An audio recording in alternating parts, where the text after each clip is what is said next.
Okay, so the first thing I think would be to utilize neuroscience to explain what they're doing with their client.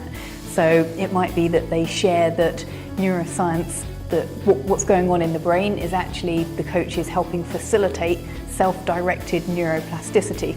Sometimes understanding what's going on in the brain can help the client see it as a more concrete process, that it's actually real what's being done. So that might be the first thing. Another might be to be aware of the connection that they're building with the client and the role that oxytocin plays in that connection, and how they can actually deepen that connection so that the client has really got trust in the coach, and the coach has got that really strong relationship with the client that can be beneficial. And the third thing probably would be to think about where they're actually coaching the client. So we've got a huge amount of data from neuroscience and from behavioural sciences to actually look at what's going on when we're coaching in different environments, and even at a very foundational level, whether the client is sitting down or whether they're actually walking. Because in some instances, having a walking coaching session could be the best thing.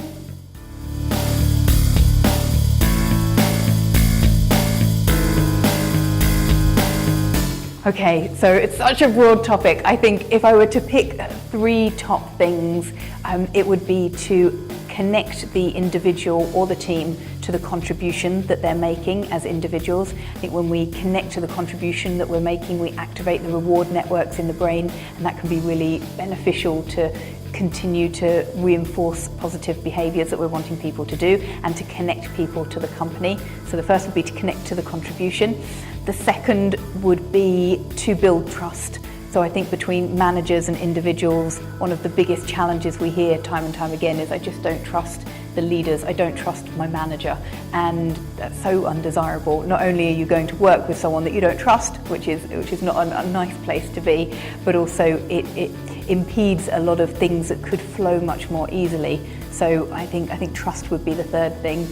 The second thing, the third thing, let's think. I think for the manager to be aware of what tends to trigger the threat response in individuals, and there's lots of different things that trigger the threat response, but if a manager can become aware of some of those things that are most likely to trigger the threat response, then they can try and cushion against it, not eradicate it completely, but just try and cushion against it and have different expectations of the people at that time, because otherwise they can have these wildly unrealistic expectations of people, and then people are not delivering.